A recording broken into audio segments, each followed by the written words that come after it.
Hi, Model Railroad fans, Newt here, and today I'd like to talk to you about MTH engines equipped with Loco-Sound.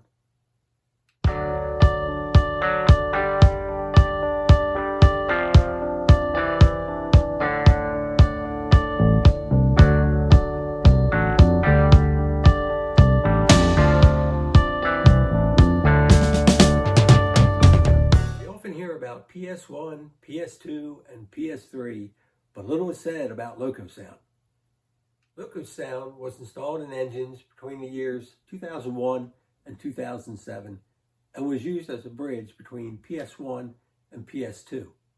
One of the things I like about MTH's Loco-Sound is that it's a completely conventional engine with the benefit of cruise control.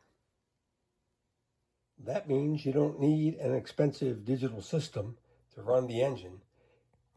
Your trusty old Z controller and a MTH brick will do the job. And like all MTH engines, the smoke output is outstanding.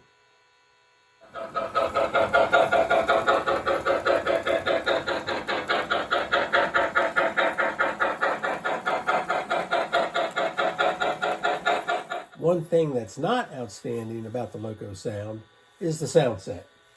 The bell is nice and crisp.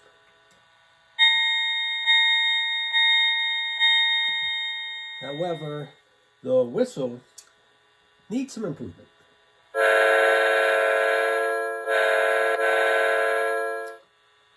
The steam chuffing does sound pretty good though.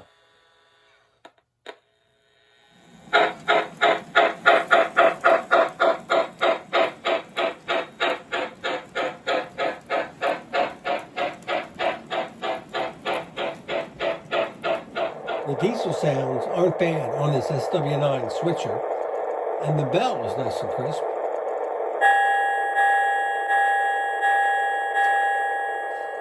It's the whistle, once again. In this case, the diesel horn could be improved.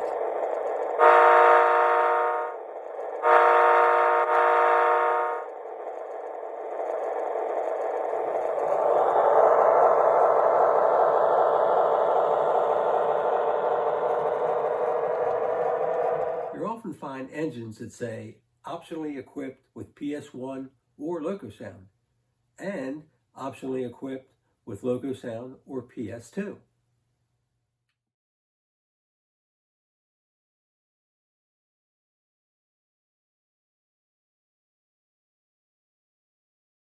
Ringo here. I'm pretty sure my drum set was equipped with Loco-Sound. Thanks for tuning into my channel, Ringo. I don't think Loco-Sound was around in the 60s, but nice try, Ringo. One of the things I like about Loco-Sound is that these engines are equipped with cruise control. That means these engines can climb or descend grades without speeding up or slowing down, and it's all done conventionally. Another interesting fact about Loco-Sound engines is that they don't use a battery, unlike the PS1, PS2, or PS3 engines. I have two Loco-Sound engines in my collection, this Baby J and the SW9 switcher. Acquiring these engines is easy on the wallet. They can be picked up at train shows or on eBay for usually $200 or less. Let's put the engines on the scale and see what they weigh. First, the Baby J.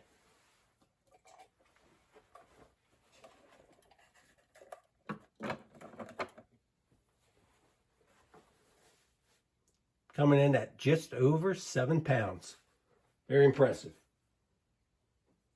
Next, the Alaska SW9.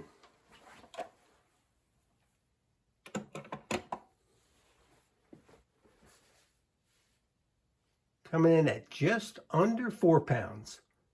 Very nice. I almost forgot about two really neat features that Loco-Sound engines are equipped with. These are called Proto Cast and Proto Dispatch.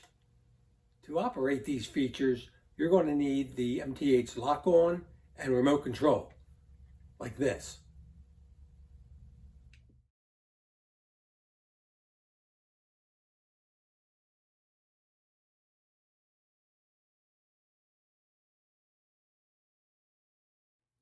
Simply connect your power brick to the MTH lock-on and your lock-on to the track. If you're not using the MTH reel track, some simple alligator clips can be used to help you connect to any track system in use today. When a microphone is attached to the proto dispatch jack, you can broadcast your voice through the engine and make your own station announcements. The Protocast jack was originally designed for use with a cassette player or a CD player, but I modernized this feature and connected a Bluetooth adapter. By connecting this Bluetooth adapter to the Protocast jack, I can now broadcast music directly from my iPhone through the engine. This Alaska switcher is playing music broadcast from my iPhone.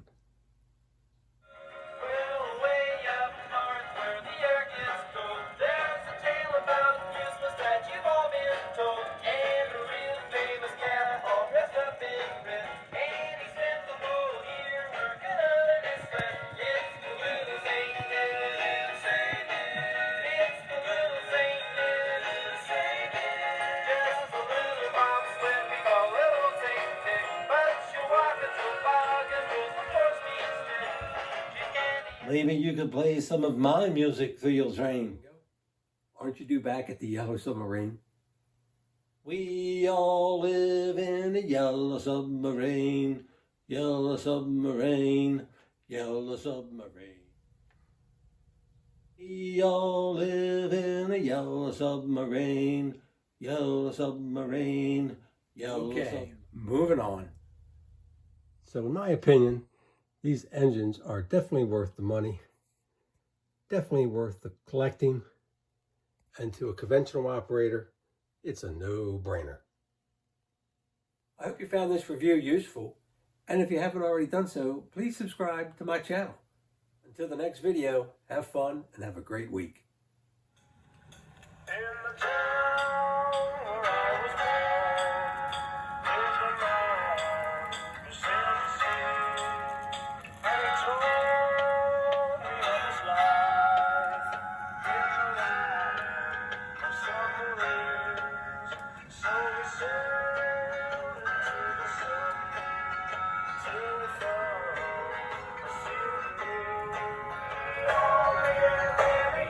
Submarine.